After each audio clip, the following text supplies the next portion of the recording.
بسم اللہ الرحمن الرحیم۔ حضرت نبی کریم صلی اللہ علیہ وسلم پر جو سب سے پہلی وحی نازل ہوئی اس میں سورہ علق کی ابتدائی 5 آیتیں نازل ہوئی۔ اس میں فرمایا گیا اقرأ بسم ربک الذی خلق خلق الانسان من علق اقرأ وربک الاکرم۔ بتلایا گیا تھا کہ اللہ تعالیٰ کی صفت رب یہاں پر ذکر کی گئی۔ اس میں بہت سارے فائدے سمجھ میں آتے ہیں کہ یہ جو وحی آپ پر نازل ہو رہی ہے، اس وحی کی برکت سے اللہ تعالیٰ آپ کی تربیت فرمائیں گے، اور ایسی تربیت فرمائیں گے کہ آپ کو کمال کے اعلیٰ درجے پر باری تعالیٰ پہنچا دیں گے۔ ایسی تربیت باری تعالیٰ فرمائیں گے۔ اور یہ بھی ہے کہ یہ وحی کا نزول ہوا ہی اس لیے ہے تاکہ انسانوں کی تربیت کرے۔ جو انسان بھی اس وحی کو پڑھے گا، سیکھے گا، سمجھے گا، اس کے مطابق عمل کرے گا، اس کی بہترین تربیت ہو جائے گی۔ کہ اقرأ بسم ربک الذی خلق خلق الانسان من علق۔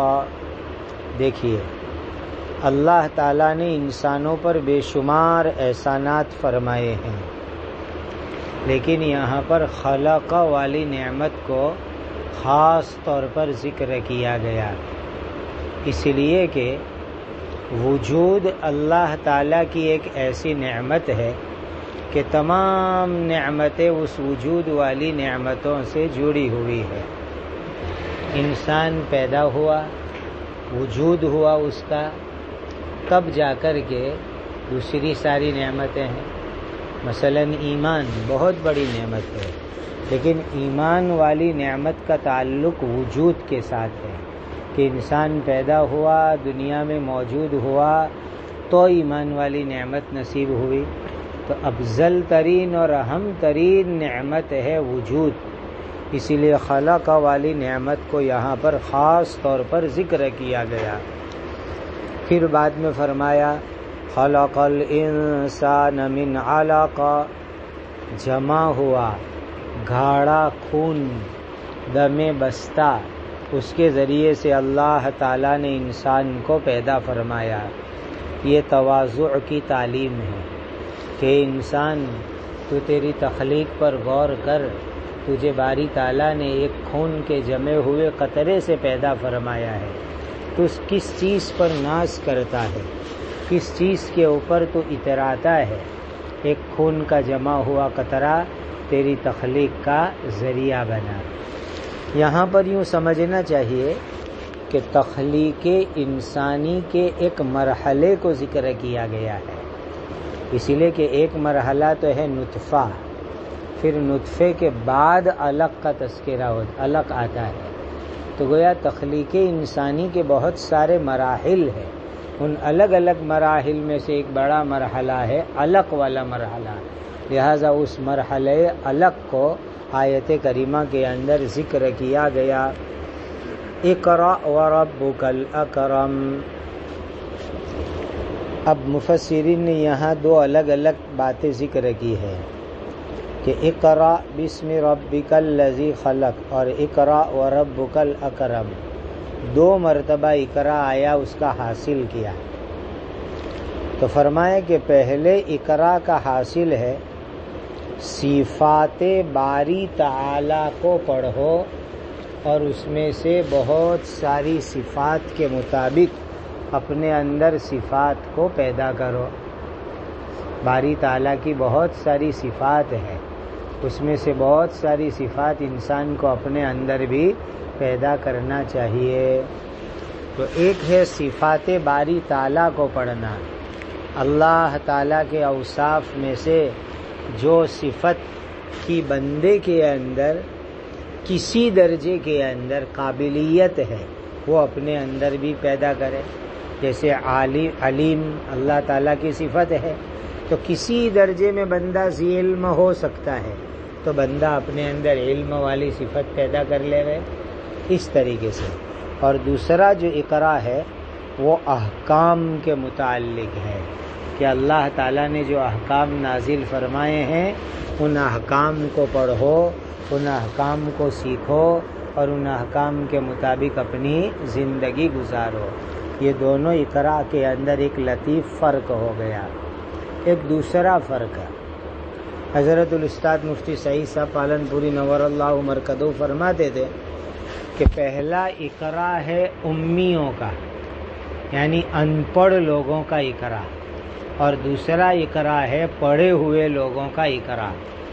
یعنی ایک ہے ان پڑھ لوگوں کا پڑھنا، یعنی ایک امی آدمی جس نے کچھ نہیں پڑھا، یعنی نیا مکتب میں داخل ہوا، نیا مدرسے میں داخل ہوا، اس کو کہا جائے گا بھائی تو کچھ پڑھ اقرا. اور دوسرا اقرا کس کا؟ پڑھے ہوئے لکھے لوگوں کا. جیسے ماشاءاللہ آپ سب پڑھے لکھے لوگ ہیں، کئی فنون اور علوم پڑھ کر کے آئے ہیں. اگر اس کو گننے جاوے تو اس کی ایک لمبی فہرست ہو جائے گی. نحو ہے، صرف ہے، منطق ہے، بلاغت ہے، معانی ہے، بدیع ہے، تفسیر ہے، فقہ ہے، اصول فقہ ہے، تاریخ ہے، سیرت ہے، نہ جانے کتنے فنون پڑھ کر کے آپ تشریف لائے. تو دوسرا اقرا ہے پڑھے ہوئے لوگوں کا پڑھنا، کہ پڑھے ہوئے لوگوں کو بھی پڑھنے کی ضرورت پڑتی ہے، یعنی ایسی چیزیں جو انہوں نے آج تک پڑھی نہ ہو. یہ دونوں اقرا کے اندر بڑا فرق ہے. اب یہاں 3 آیتیں ذکر کی گئی، لیکن راجح قول یہ ہیں کہ اول وحی کے اندر 5 آیتیں نازل ہوئی تھی نبی کریم صلی اللہ علیہ وسلم پر. فرجع بها رسول اللہ صلی اللہ علیہ وسلم، حضرت نبی کریم صلی اللہ علیہ وسلم ان آیتوں کے ساتھ لوٹ کر کے تشریف لائے. بہا کا مرجع آیات، یہ جو آیات جبرائیل امین نے وحی اول میں سنائی، ان آیات کا تحفہ لے کر کے نبی کریم صلی اللہ علیہ وسلم تشریف لائے. نمبر 2، بعض حضرات نے مرجع قرار دیا ہے مذکورہ واقعے کو، کہ اس واقعے کی خبر لے کر کے نبی کریم صلی اللہ علیہ وسلم گھر پر لوٹ کر کے تشریف لائے حضرت خدیجہ رضی اللہ تعالیٰ عنہ کے پاس. نمبر 3، بعض حضرات نے بہا کا مرجع حالات کو قرار دیا ہے، اس لیے کہ جبرائیل امین کا آنا، آ کر کے نبی کریم صلی اللہ علیہ وسلم کو دبانا، یہ سب حالات ہیں. کہ ان احوال کی ایک کیفیت جو آپ کے بدن پر طاری ہوئی، ان کیفیات کو لے کر کے حضرت نبی کریم صلی اللہ علیہ وسلم تشریف لائے. کس حال میں تشریف لائے؟ یرجف فؤادہ، حضرت نبی کریم صلی اللہ علیہ وسلم کا قلب مبارک لرز رہا تھا، کانپ رہا تھا. نبی کریم صلی اللہ علیہ وسلم کا قلب اطہر لرز رہا تھا، کانپ رہا تھا. ظاہر بات ہے جو چیز کبھی نہیں ہوئی وہ پہلی مرتبہ ہوئے اور ایک انوکھی چیز ہوئے تو اس کا اثر پڑنا طبیعت کے اوپر ایک لازمی چیز ہے، ایک طبعی اور فطری چیز ہے کہ ایک انوکھی نئی چیز ہوئے وہ بھی اچانک ہوئے تو اس کی وجہ سے طبیعت کے اوپر ایک بڑا اثر ہوا اور قلب اطہر لرز رہا تھا. فدخل علی خدیجہ، نبی کریم صلی اللہ علیہ وسلم حضرت خدیجہ رضی اللہ تعالی عنہا کے پاس تشریف لائے. فدخل علی خدیجہ بنت خویلد، اس سے معلوم ہوا کہ ایسی پریشانی کے موقع پر آدمی سب سے پہلے بیوی کی طرف رجوع کرتا ہے، اور یہ ثابت چیز ہے اور قرآن نے بھی یہی فرمایا لتسکنوا الیہا، تمہیں کہیں بے سکونی ہوئی تو آ کر کے لتسکنوا الیہا کے پاس سکون حاصل کرو۔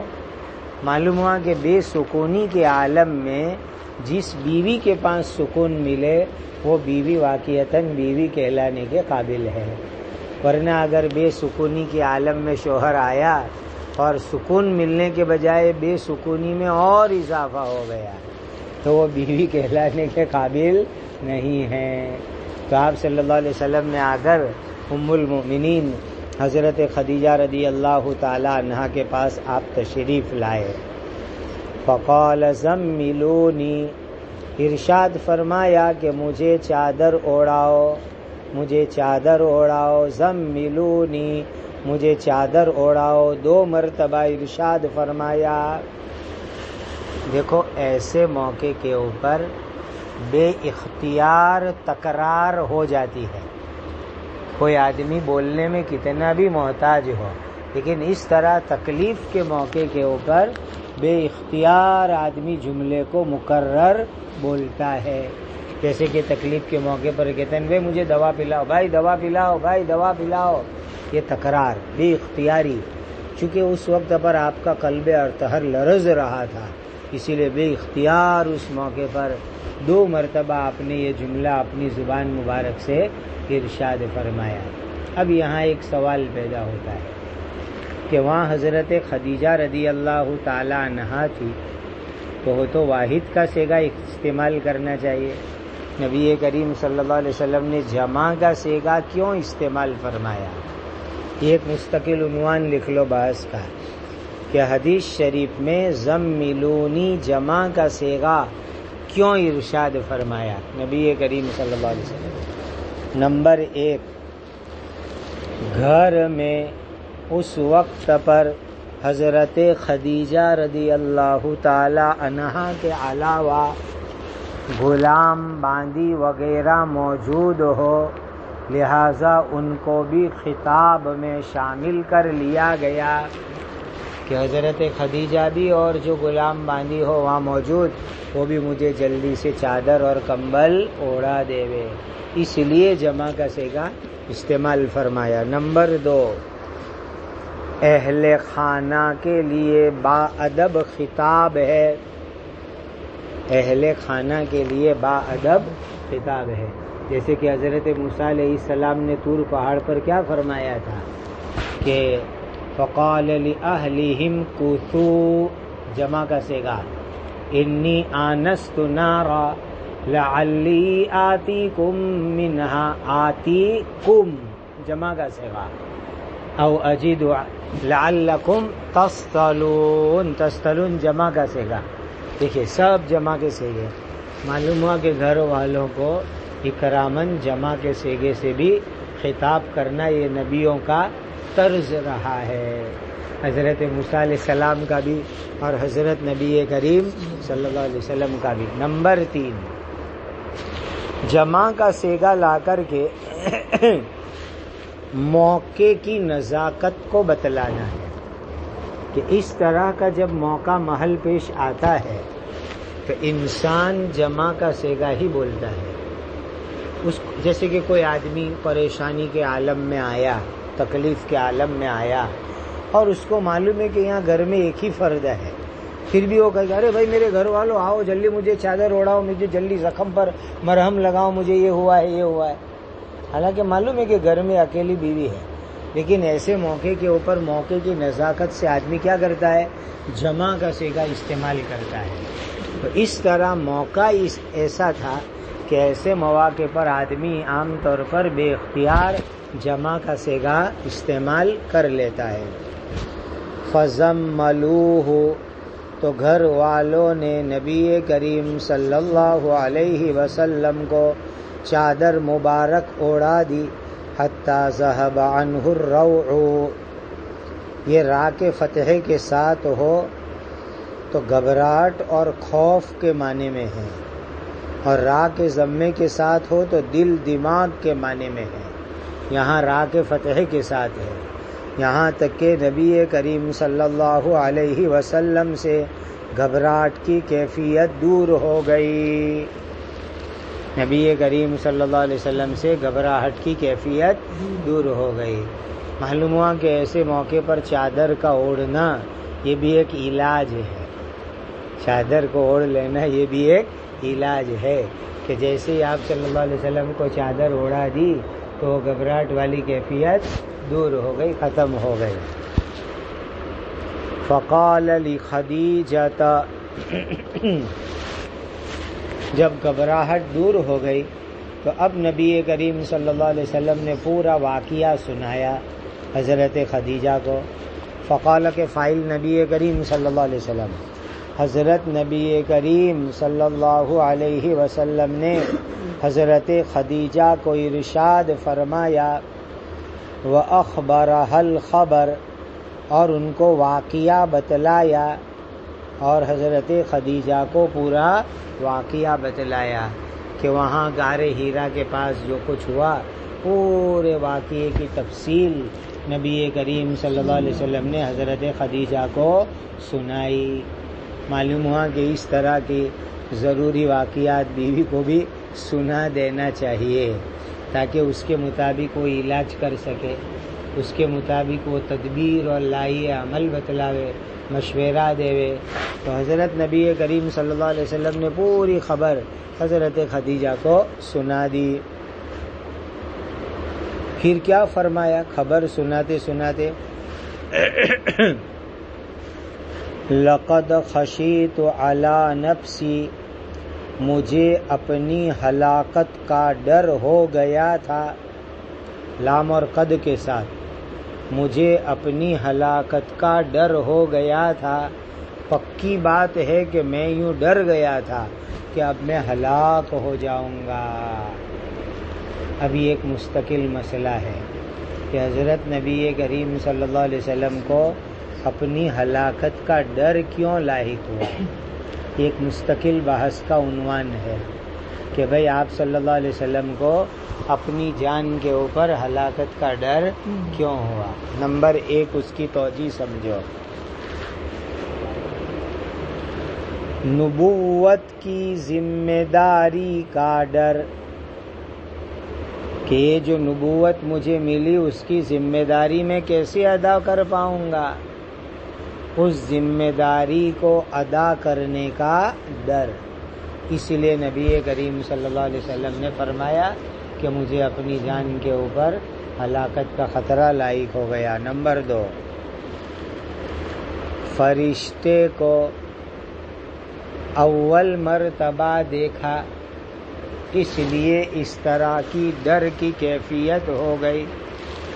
بچپن کا دیکھا ہوا وہ تو ایسا ہی ہوتا ہے سرسری، اب شعور کی عمر میں، سمجھداری کی عمر میں پہلی مرتبہ جبرائیل امین کو دیکھا، اس کی وجہ سے حضرت نبی کریم صلی اللہ علیہ وسلم پر ایک ڈر کی کیفیت طاری ہوئی۔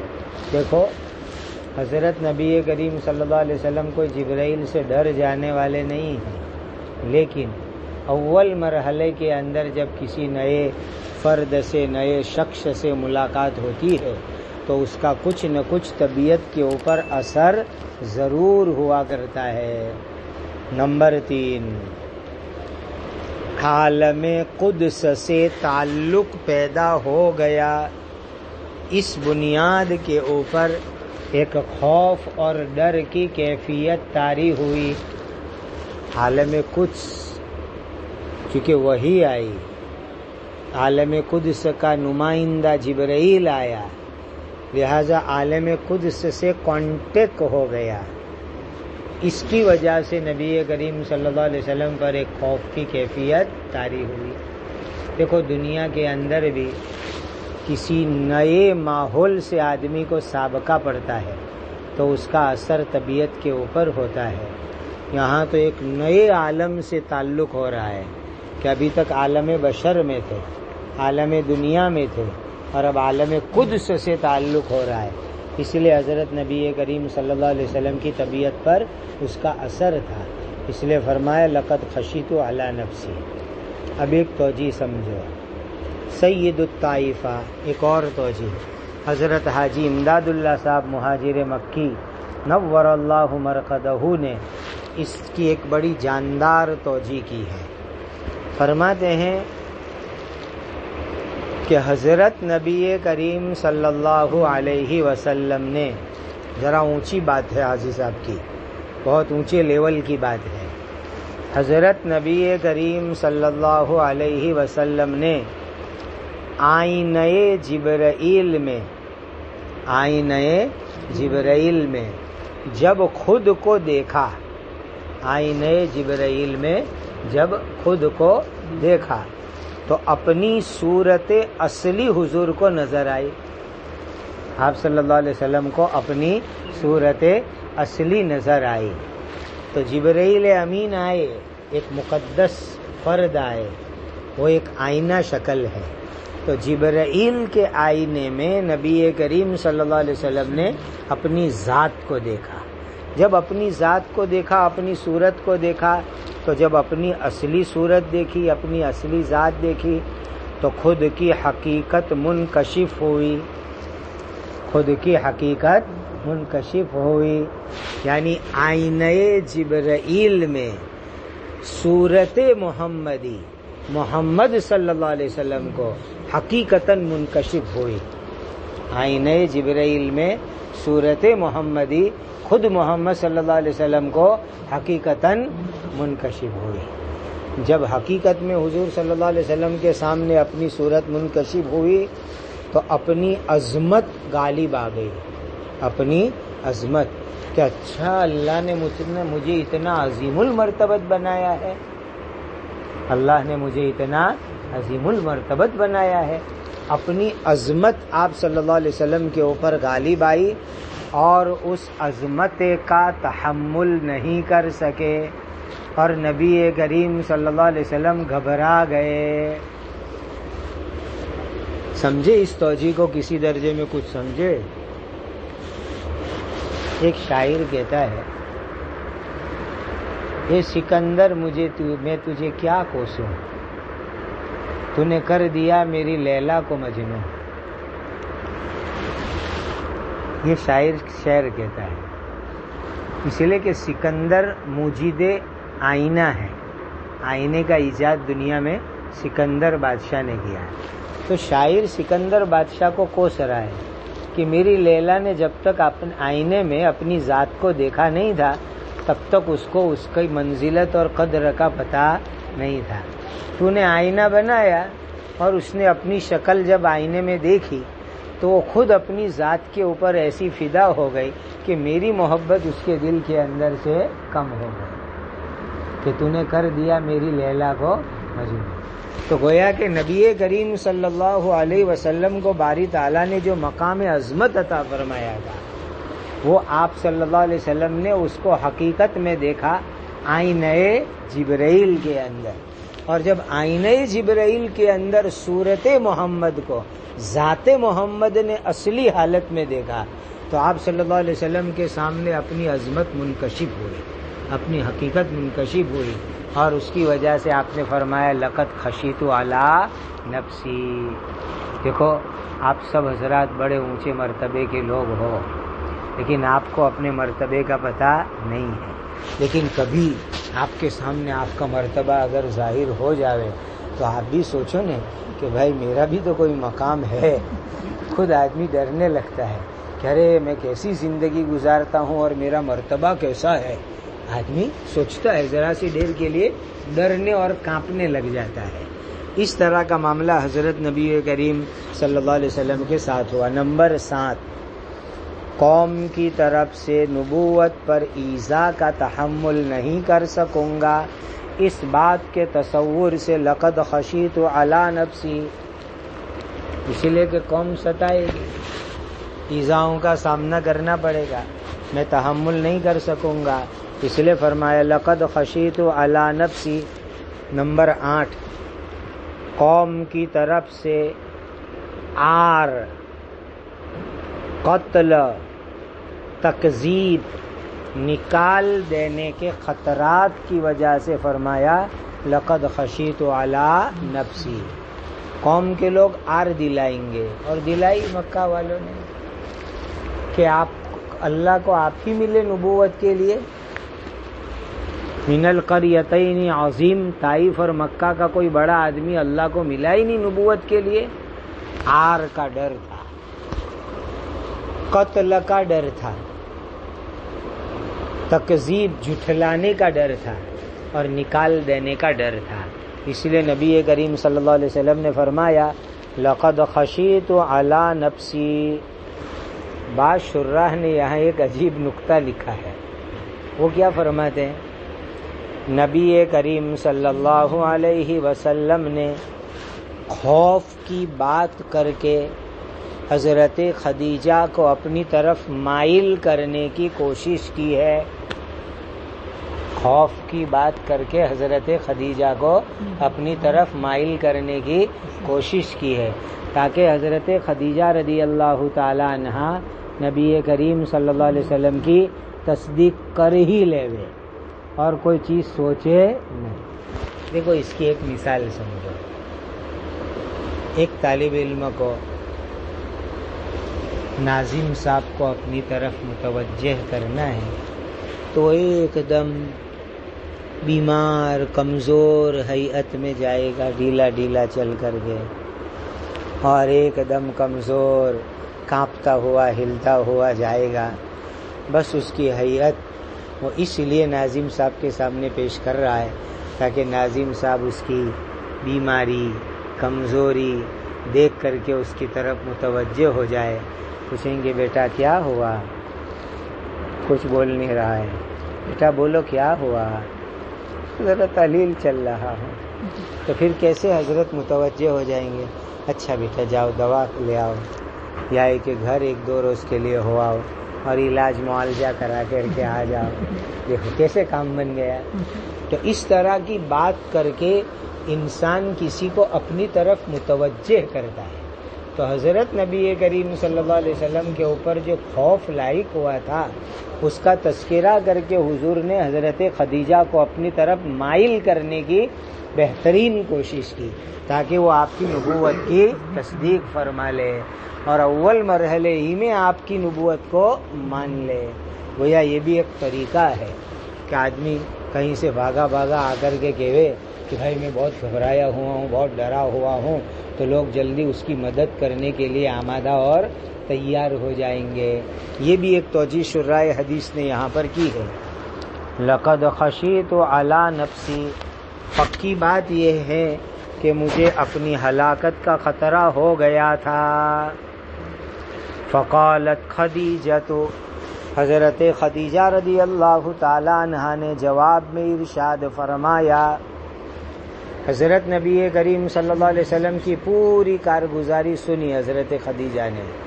اب جو حضرت خدیجہ نے جواب دیا ہے، اکثر شراح بخاری کہتے ہیں کہ یہ الہامی جواب ہے۔ حضرت خدیجہ کا جواب کیسا ہے؟ الہامی جواب ہے، اور یہ ان کی کمال عقل مندی کی دلیل ہے، کمال عقل مندی کی دلیل ہے۔ اور دیکھیے حضرت خدیجہ رضی اللہ تعالی عنہا نے حضرت نبی کریم صلی اللہ علیہ وسلم کو دو طریقے سے تسلی دی۔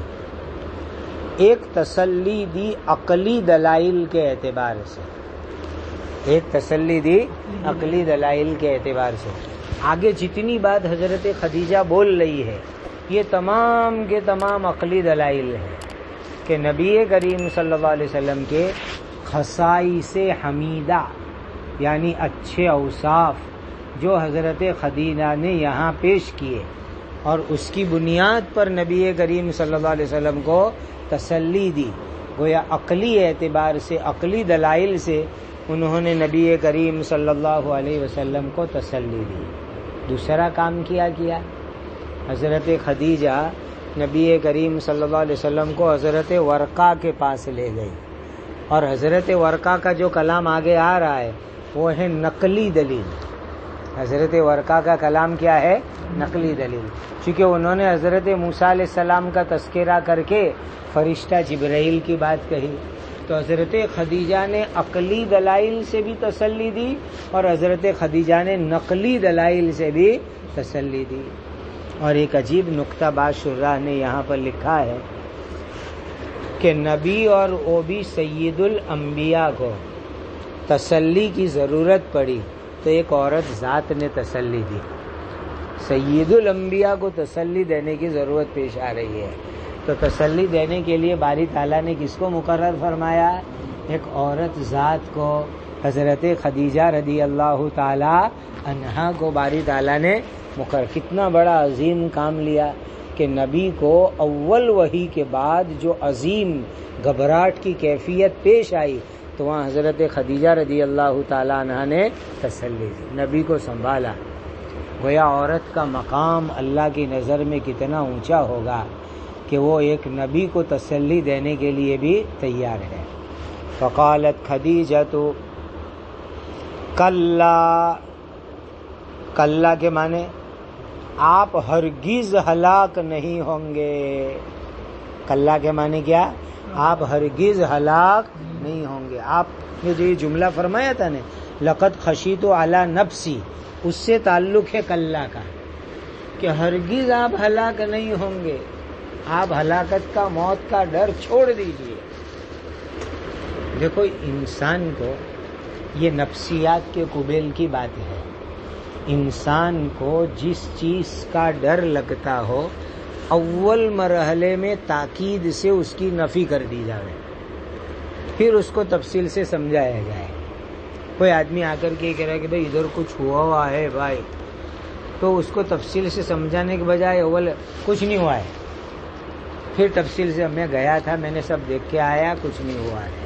لیکن اول مرحلے میں تو جس چیز سے وہ گھبرا رہا ہے اس کی جڑ کاٹ دو. یہ نفسیاتی تدبیر ہے. تو حضرت خدیجہ نے تفصیل سے نہیں کہا، اول مرحلے میں کیا جملہ کہا؟ کلا، کہ آپ اپنی گھبراہٹ والی فکر چھوڑ دیجئے، آپ ہلاک ہونے والے ہیں ہی نہیں، آپ کو کچھ نہیں ہوگا. پھر کیا کہا؟ واللہ ما یخزیک اللہ ابدا، اللہ پاک کی قسم اللہ تعالیٰ ہرگز کبھی بھی آپ کو رسوا نہیں کریں گے. اللہ پاک کی قسم اللہ تعالیٰ کبھی بھی آپ کو رسوا نہیں کریں گے. اس جملے کی تشریح میرے استاد مرحوم حضرت مفتی سعید صاحب نور اللہ مرکزہ نے بہت جاندار کی ہے. حضرت اس کی تشریح یوں فرماتے ہیں کہ دیکھیے انسان مر جاوے یعنی مر جانے کے حالات آوے یا بدنام ہو جاوے لوگوں کے درمیان، اس سے پہلے اس کے کچھ اور حالات ہوتے ہیں. بعض مرتبہ آدمی کہتا ہے نا کہ بھائی مرنا تو بات کا نمبر ہے، ابھی تو میرے حالات ایسے ہو گئے ہیں کہ بس میں بدنام ہو گیا ہوں، سب جگہ جہاں جاؤں میری رسوائی، جہاں جاؤں میری بدنامی. یہ پہلا مرحلہ ہوتا ہے کہ آدمی اپنی رسوائی، اپنی بدنامی سب جگہ دیکھتا ہے. پھر اس کے بعد آدمی یہ سوچتا ہے کہ اب میں کسی کو منہ بتانے کے قابل نہیں رہا، اب میں کسی کو منہ بتانے کے قابل نہیں رہا، سب جگہ میری بدنامی، میری رسوائی، میرے لیے لوگ ایسی ایسی بات کرتے ہیں، اب میں منہ بتانے کے قابل. پھر اسی الجھن اور ٹینشن میں آخری مرحلہ یہ آتا ہے کہ آدمی مر جاتا ہے. تو اس جملے کے اندر اشارہ اس بات کی طرف ہے کہ حضرت خدیجہ یوں فرمانا چاہتی ہے کہ اے میرے شوہر، آپ کی موت تو آئے گی ہی نہیں، آپ گھبراؤ مت. یہ جو حالات پیش آئے اس سے آپ ہلاک نہیں ہوں گے، آپ مر نہیں جائیں گے. اس سے پہلے کی جو چیزیں ہیں، رسوائی، بدنامی، کہ آپ منہ بتانے کے لائق نہ رہو، ایسا بھی آپ کو ہونے والا نہیں ہے. حضرت خدیجہ کے اس جملے کا مطلب کیا کہ آپ نبی کریم صلی اللہ علیہ وسلم ڈر رہے تھے کہ میں ہلاک ہو جاؤں گا، تو حضرت خدیجہ نے اس سے پہلی والی چیز کی نفی کی، یعنی ہلاکت تو بہت بات کی چیز ہے، آپ رسوا بھی نہیں ہوں گے، آپ بدنام بھی نہیں ہوں گے، آپ پر ایسے حالات بھی نہیں آئیں گے کہ آپ کسی کو منہ بتانے کے قابل نہ رہے، بلکہ اللہ آپ کو عزت سے رکھیں گے، اللہ آپ کو سر بلند رکھیں گے، آپ ہرگز نہ گھبرائیں. یہ جملہ حضرت خدیجہ رضی اللہ تعالی عنہا نے کہا. اور بڑی بات یہ ہے کہ حضرت خدیجہ نے قسم کھائی، واللہ ما یخزیک اللہ ابدا. یہ بہت بڑی بات ہے کہ قسم کھا کر کے یہ جملہ حضرت خدیجہ کا کہنا، یہ بڑی اہمیت کی طرف اشارہ ہے. پھر دیکھیے آگے حضرت خدیجہ رضی اللہ تعالیٰ عنہ اب تفصیل سے سمجھا رہی ہے. آپ کیوں ہلاک نہیں ہوں گے، آپ کو کیوں رسوائی نہیں آئے گی، آپ کو کیوں بدنامی نہیں آئے گی. اب تفصیل سے حضرت خدیجہ سمجھا رہی ہے. کیا فرمایا؟ انک لتصل الرحم، آپ صلہ رحمی کرتے ہو، رشتہ داروں کے ساتھ اچھا سلوک اور اچھا برتاؤ کرتے ہو. یہاں جتنے کام حضرت خدیجہ نے نبی کریم صلی اللہ علیہ وسلم کے گنوائے، یہ وہ کام ہیں جو نبوت ملنے سے پہلے نبی کریم صلی اللہ علیہ وسلم بڑے اہتمام سے کیا کرتے تھے. نبوت ملنے سے پہلے بڑے اہتمام سے جو کام نبی کریم صلی اللہ علیہ وسلم کیا کرتے تھے. اب یہاں سوچو، نبوت تو ابھی مل رہی ہے، شریعت تو اب آ رہی ہے اول وحی کے بعد، لیکن اس سے پہلے حضور یہ سارے کام کر رہے ہیں. کیا مطلب؟ یہ ہے اخلاق انسانی، یہ ہے شرافت انسانی کے کام، یہ اخلاق انسانی کے کام ہیں. یعنی یہ وہ کام ہیں کہ جو انسان ہونے کے ناطے سے ایسے تمام کاموں کو انجام دیا کرتا ہے اور انجام دینا بھی چاہیے. پھر اس کے اوپر شریعت مطہرہ کا نورانی لفافہ لگ گیا، تو اب اس کے اندر اور نورانیت پیدا ہو گئی. پہلے انسانیت کے ناطے سے صلہ رحمی کی، اور اب ساتھ میں اس کے اندر شرعی حکم آ گیا، شرعی فضیلت آ گئی. اسی لیے ڈبل چیز اس میں جمع ہو گئی، ایک شرعی تقاضا اور دوسرا انسانی تقاضا. اور ایک بات اور اس میں غور کرو، یہ جتنے کام حضرت خدیجہ رضی اللہ تعالیٰ عنہ گنوا رہی ہے، یہ رفاہ عامہ کے کام ہیں. رفاہ عامہ یعنی سوشل ایکٹیویٹیز، مانو سیوا کے کام، رفاہ عامہ کے کام. رفاہ عامہ کے کام کی برکت جو حضرت خدیجہ رضی اللہ تعالیٰ عنہ نے بتلائی، وہ یہ بتلائی کہ جو آدمی بھی صحیح جذبے سے رفاہ عامہ کے کام کرتا ہے وہ ہمیشہ دنیا میں عزت سے رہتا ہے. کبھی اس پر ایسے حالات نہیں آتے کہ وہ منہ بتانے کے قابل بھی نہ رہے. کبھی ایسے حالات نہیں آتے کہ وہ منہ بتانے کے قابل بھی نہ رہے. ہمیشہ اللہ تعالیٰ اس کو عزت سے رکھتے ہیں. یہ حضرت خدیجہ کا فرمان ہے. کیا فرماتی ہے؟ انک لتصل الرحم وتحمل الکل، اور آپ بوجھ کو اٹھا لیتے ہیں، اور آپ بوجھ کو اٹھا لیتے ہیں. کیا مطلب اس جملے کا؟ نمبر 1 پہلا مطلب سمجھو، جو دوسروں کے اوپر بوجھ ہو وہ بوجھ آپ اٹھا لیتے ہیں. وہ ایک واقعہ نہیں سنتے ہیں نظم کے اندر بھی، وہ بڑھیا جا رہی ہے اور لکڑی کا وزندار جو ہے گٹھڑ لے کر کے جا رہی ہے، اور نبی کریم صلی اللہ علیہ وسلم نے اس کا بوجھ اپنے سر کے اوپر اٹھا لیا. پھر اس کی منزل پر پہنچایا تو وہ بڑھیا کیا کہہ رہی ہے کہ بیٹا تو نے میری خدمت کر دی، اس لیے میں الی آخرہ الواقعہ. بہرحال نبی کریم صلی اللہ علیہ وسلم دوسروں کا بوجھ خود اٹھا لیتے تھے. دیکھو مکہ کی عورتوں کو پانی بھر کے لانے کی خدمت یہ نبی کریم صلی اللہ علیہ وسلم نبوت سے پہلے بھی کیا کرتے تھے. دوسروں کا بوجھ اٹھانا، کسی کا پانی بھر کے لانا اور جلانے کی لکڑی اٹھا کر کے لانا. کوئی جا رہا ہے مسافر یا مزدور اور وہ وزن نہیں اٹھا پا رہا ہے تو وہ وزن اور بوجھ کو اٹھا لینا. یہ ہے نبی کریم صلی اللہ علیہ وسلم کے کام کہ آپ دوسروں کے بوجھ کو اٹھا لیتے ہیں. اور یاد رکھنا اس طرح کے کام سے انسان کی قیمت لوگوں کے دل میں آتی ہے، قدر و قیمت، اور انسان کا کام آسان ہو جاتا ہے.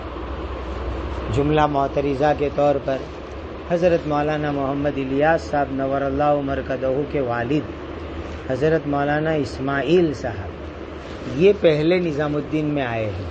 حضرت مولانا الیاس صاحب سے پہلے مولانا اسماعیل صاحب آئے ہیں، اور اس مسجد کو بنگلے والی مسجد کہتے ہیں، اس لیے کہ وہاں پترا تھا، ایک ٹین لگا ہوا تھا اور ٹین کی مسجد تھی، اس لیے اس کو بنگلے والی مسجد کہتے ہیں. مولانا اسماعیل صاحب رحمۃ اللہ علیہ کے حالات حضرت مولانا علی میاں صاحب رحمۃ اللہ علیہ نے لکھے ہیں.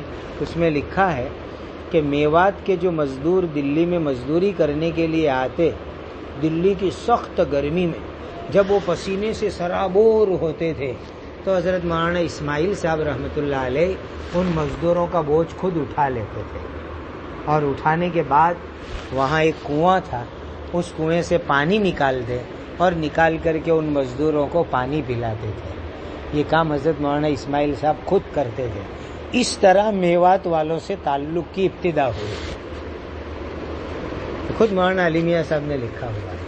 تو یہ دوسروں کے بوجھ کو اٹھا لینا یہ کار نبوت میں سے ہیں.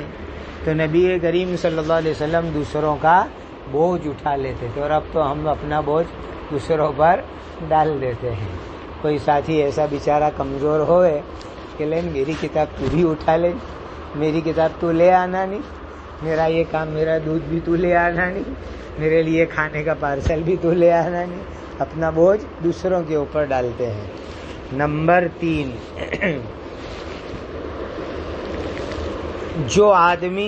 نمبر 2، جو آدمی خود اپنے پاؤں پر کھڑا نہ رہ سکتا ہو اس کو نبی کریم صلی اللہ علیہ وسلم مدد فرماتے تھے. نمبر 3، جو دوسروں پر بوجھ بنے ہوئے ہوتے تھے ان کو اپنی ذمہ داری میں لے لیتے تھے. جو دوسروں پر بوجھ بنے ہوئے ہوتے تھے، مثلا یتیم، بیوہ، مسکین، جو دوسروں پر بوجھ بنے ہوئے، حضور فرماتے کہ بھئی یتیم کا تو کفیل ہے، تو اس سے اس کا ذمہ داری ادا نہیں، لا مجھے حوالے کر دے. یہ بیوہ ہے، تو اس کا ذمہ دار ہے، تو اس سے بوجھ نہیں اٹھایا جاتا، لا میرے ذمہ کر دے اس کا بوجھ. تو جو دوسروں کے لیے بوجھ بنے ہوئے ہو ان کو آپ صلی اللہ علیہ وسلم اپنی کفالت اور ذمہ داری میں لے لیتے تھے. یہ ہے وَتَحْمِلُ الْقَلَّ وَتُكْسِبُ الْمَعْدُومَ وَتُكْسِبُ الْمَعْدُومَ، اور ایک قرات مؤدم بھی ہے، مؤدم، لیکن معدوم والی قرات زیادہ راجح ہے. انتہائی درجے کے غریب کے لیے آپ کماتے ہو، انتہائی درجے کے غریب کے لیے آپ کماتے ہو. کیا مطلب اس جملے کا؟ نمبر 1، مفلسوں کو آپ کما کے دے دیتے ہو. آپ کماتے ہو لیکن دے دیتے ہو مفلسوں کو، ایک مطلب یہ. دوسرا مطلب، کوئی آدمی آخری درجے کا غریب ہو، اتنا غریب ہو کہ اگر کوئی اس کو کما کر کے نہیں دے گا تو وہ بیچارہ ختم ہی ہو جائے گا، مر ہی جائے گا. اتنا آخری درجے کا غریب کہ کوئی کما کر کے نہ دے تو وہ ختم ہی ہو جائے گا. ایسے لوگوں کو نبی کریم صلی اللہ علیہ وسلم سہارا دیتے تھے. اتنا غریب کہ جس کو کوئی کما کر نہ دے تو وہ ختم ہی ہو جائے گا، اس کو نبی کریم صلی اللہ علیہ وسلم سہارا دیتے تھے. نمبر 3، خود بہت مال کماتے تھے لیکن خیر کے کام میں خرچ کر دیتے تھے. یہ بھی ایک تشریح بعد شرح نے کی ہے کہ نبوت سے پہلے آپ صلی اللہ علیہ وسلم بہت کچھ کما لیتے تھے. جوانی، پھر حضرت خدیجہ جیسی مالدار رفیقہ حیات، پھر اس کے دل کے اندر حضور کے بارے میں اعتماد. اس نے ملک شام کی تجارت کے لیے بڑی مقدار میں مال نبی کریم صلی اللہ علیہ وسلم کو دے دیا. تو آپ صلی اللہ علیہ وسلم بڑی مقدار میں مال کما لیتے تھے، لیکن وہ مال کما کر کے اپنے لیے رکھتے نہیں تھے، بلکہ کیا کرتے تھے؟ دوسروں کو دے دیتے تھے. اور یہ بھی ایک بہت اچھی صفت ہے کہ آدمی زیادہ کماوے حلال طریقے سے، لیکن دوسروں کی نیت سے، کہ بھائی میں غریبوں کا سہارا بنوں گا، مفلسوں کو میں مدد کروں گا اور ان کا تعاون کروں گا۔ نمبر 4، ناداروں کی خبر گیری کرتے ہیں۔ آپ ناداروں کی خبر گیری کرتے، بعض لوگ پہلے حیثیت والے ہیں پھر نادار بن گئے، تو آپ ان کی خبر گیری کرتے ہیں، جیسے کہ ابھی حالات ہیں، بڑے بڑے دار نادار ہو گئے اس وقت کے اوپر، تو ناداروں کی آپ خبر گیری کرتے ہیں۔ 5واں مطلب، جو کما نہیں پاتے، یعنی جن کے پاس سرمایہ نہیں ہے۔ بہت سے لوگ کمانے کی صلاحیت رکھتے ہیں لیکن سرمایہ نہیں ہوتا ان کے پاس، تو آپ ان کو سرمایہ دے کر کے کمانے کی ہمت دلاتے ہیں۔ یہ بھی بہت بڑا نیکی کا کام ہے کہ بھائی ایک آدمی تندرست ہے، محنت کر سکتا ہے، لیکن اس کے پاس سرمایہ کچھ نہیں۔ آپ نے اس کو کہا بھائی چل میں لاری خریدوا دوں اور صبح میں لاری میں ٹماٹر بھی بھروا دوں، تو پورا دن لاری چلا، محنت کر، ٹماٹر بیچ اور شام کو جو ہے اس کے پیسے جمع کر۔ یہ ہے کہ کوئی آدمی کما تو سکتا ہے لیکن اس کے پاس سرمایہ نہیں ہے، تو آپ اس کو سرمایہ دے کر کے کمانے کے قابل کر دو۔ یہ بھی اس جملے کا مطلب ہے۔ تو حضرت نبی کریم صلی اللہ علیہ وسلم اس طرح کی خدمت بھی اس زمانے میں کرتے تھے۔ وَتَقْرِي الضَّيْفَ، اور آپ مہمانوں کی مہمان نوازی کرتے ہیں، یعنی کوئی باہر سے آ گیا تو اس مہمان کی ضیافت کرتے ہیں، مہمان نوازی کرتے ہیں۔ دیکھیے پرانے زمانے میں مہمان نوازی کی بڑی اہمیت تھی، اسی لیے کہ نہ ہوٹل تھے، نہ موٹل تھے، نہ ریسٹورنٹ ہے۔ اب کوئی آدمی دوسری جگہ سے آ جاوے، اب بھی چھوٹے سے گاؤں میں اگر کوئی چلا گیا، چلو کوئی آدمی رات کو عشاء کے وقت سکر پاٹیا چلا گیا، تو وہاں سکر میں رات کو کون اس کو کھلاوے؟ نہ کوئی کھلانے والا، نہ کوئی ہے، کہاں اس کو لوگ ٹھہراوے بیچارے کو؟ تو جہاں کوئی اسباب ظاہریہ نہ ہو وہاں مہمان کے اکرام کی قیمت بہت بڑھ جاتی ہے، اور جہاں اسباب ظاہریہ بھی ہو، جیسے کہ اس وقت پیسے ہی نہ ہو، وہ بیچارہ کہاں ہوٹل میں جا کے کھائے گا، کون سے ہوٹل میں روم بک کرا کے رہے گا؟ تو مہمان کی مہمان نوازی یہ بھی ایک بڑا اہم ترین کارنامہ ہے۔ تو آپ صلی اللہ علیہ وسلم نبوت سے پہلے یہ خدمت بھی انجام دیا کرتے تھے۔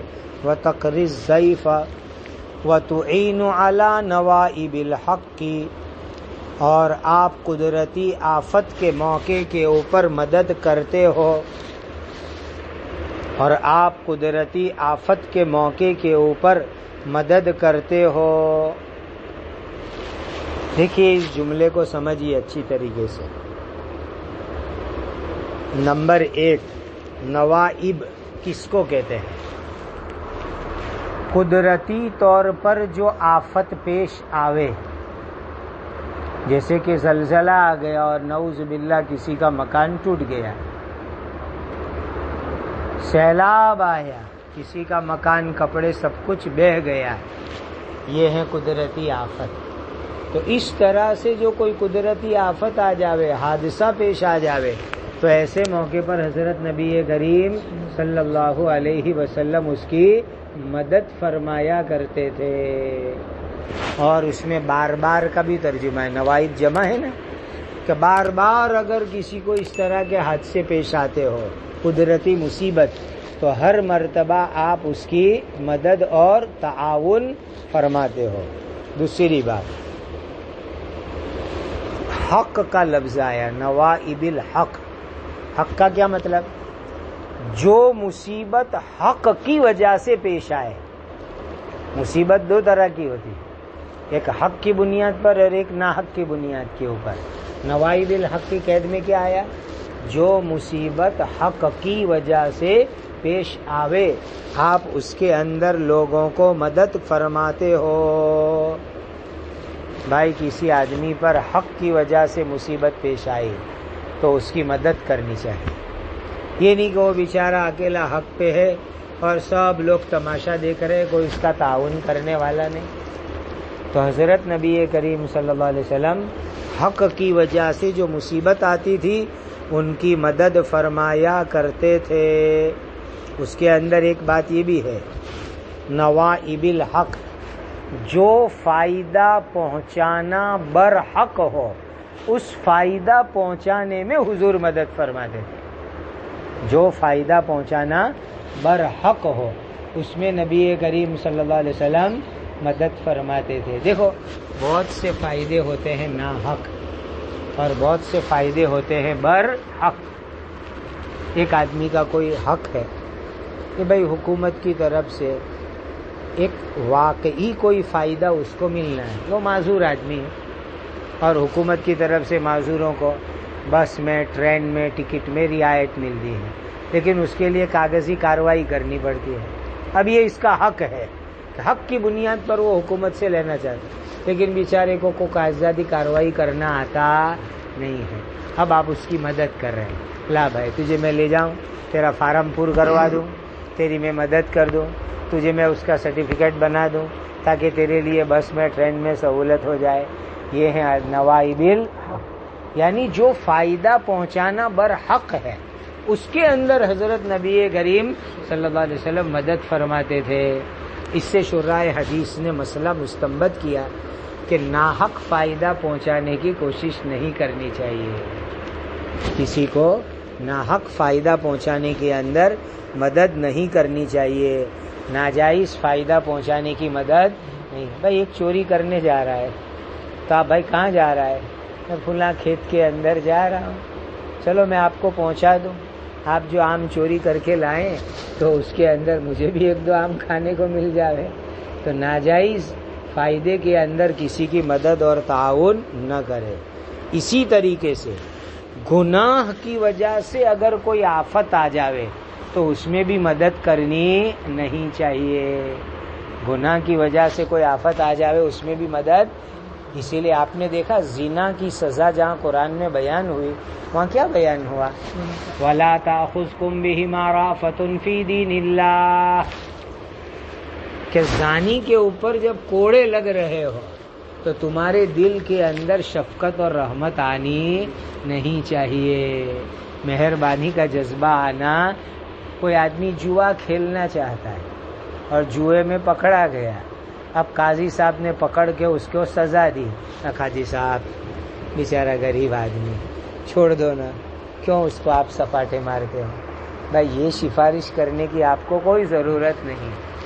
اسی لیے آپ نے مشکات شریف میں وہ واقعہ پڑھا نہیں، وہ حد میں حضرت زید رضی اللہ تعالیٰ عنہ سفارش کرنے گئے تھے تو نبی کریم صلی اللہ علیہ وسلم کتنے ناراض ہوئے، اتنے ناراض ہوئے کہ منبر پر آ کر کے آپ نے بیان فرمایا. آپ سمجھ گئے کہ زید میں اکیلے میں تو ہمت نہیں ہے، لوگوں نے ان کو تیار کر کے میرے پاس بھیجا ہوگا، اسی لیے حضور نے پورے مجمع کے سامنے ہی بیان فرما دیا. تو جو ناحق چیز ہوتی ہے اس کے اور اس کی وجہ سے، گناہ کی وجہ سے کوئی مصیبت پیش آئے تو وہاں تعاون اور مدد کرنی نہیں چاہیے.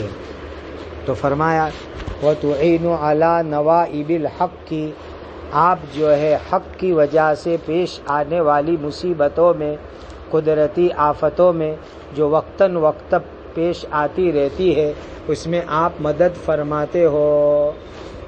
دیکھو کتنے سارے رفاہ عامہ کے کام حضرت خدیجہ رضی اللہ تعالیٰ عنہ نے نبی کریم صلی اللہ علیہ وسلم کے بیان فرما دیے. شراح فرماتے ہیں نمبر 1، حسن سلوک اور بھلائی کی جمیع انواع اور اقسام کو حضرت خدیجہ نے اس میں شامل کر لیا ہے. حسن سلوک اور بھلائی کی جمیع انواع اور اقسام کو حضرت خدیجہ نے اپنی اس بات میں شامل کر لیا ہے. نمبر 2، یہ تمام کی تمام متعدی نفع کی چیزیں ہیں، یعنی ایک ہوتا ہے لازمی نفع اور ایک ہوتا ہے متعدی نفع، یعنی جو دوسرے کو فائدہ پہنچے. تو نبی کریم صلی اللہ علیہ وسلم کے جو اوصاف حضرت خدیجہ نے بیان کیے وہ تمام کیسے ہیں؟ متعدی نفع. نمبر 3، دوسروں کی خیر خواہی اور دوسروں کو تکالیف سے بچانا، اس کی برکت سے بندے کی طرف اللہ کی رحمت خاصہ متوجہ ہوتی ہے.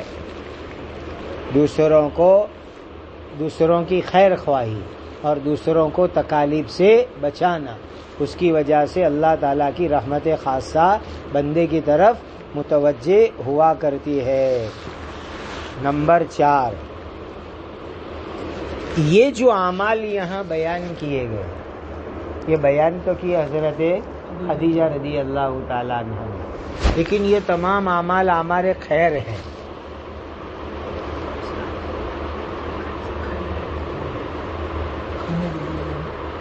یہ تمام اعمال خیر ہے اور اس کے اندر فوائد ہی فوائد ہے۔ یہ تقریر رسول سے ثابت ہوا۔ یہ کیسے ثابت ہوا؟ تقریر رسول سے۔ کیسے تقریر رسول؟ کہ حضرت نبی کریم صلی اللہ علیہ وسلم نے ان جملوں کے اوپر کوئی تردیدی بات ارشاد نہیں فرمائی، نہ تو اس موقع پر نہ تو پوری زندگی میں کبھی، نہ تو عین اس موقع پر نہ تو پوری زندگی میں کبھی حضرت نبی کریم صلی اللہ علیہ وسلم نے کوئی تردیدی بات ارشاد، اور حضور پاک صلی اللہ علیہ وسلم کا اس کے اوپر تردید نہ فرمانا، اس کو کیا کہا جائے گا؟ تقریر رسول۔ تو یہ جو باتیں حضرت خدیجہ نے یہاں پیش کی، یہ حجت بنے گی تقریر رسول سے، کہ نبی کریم صلی اللہ علیہ وسلم کا اس کو نہ رد فرمانا، اس کے اوپر سکوت فرمانا اس موقع پر بھی اور آئندہ بھی کبھی نہیں۔ یہ تقریر رسول یہ بہت بڑی حجت شرعیہ ہے کہ یہ تمام کے تمام اعمال خیر کا ذریعہ ہے۔ اس کے اوپر ایک اور جملہ کہ بھائی یہ جتنے بھی رفاہ عامہ کے کام ہیں، یہ جنت میں جانے کا مختصر راستہ ہے، جنت میں جانے کا شارٹ کٹ راستہ ہے۔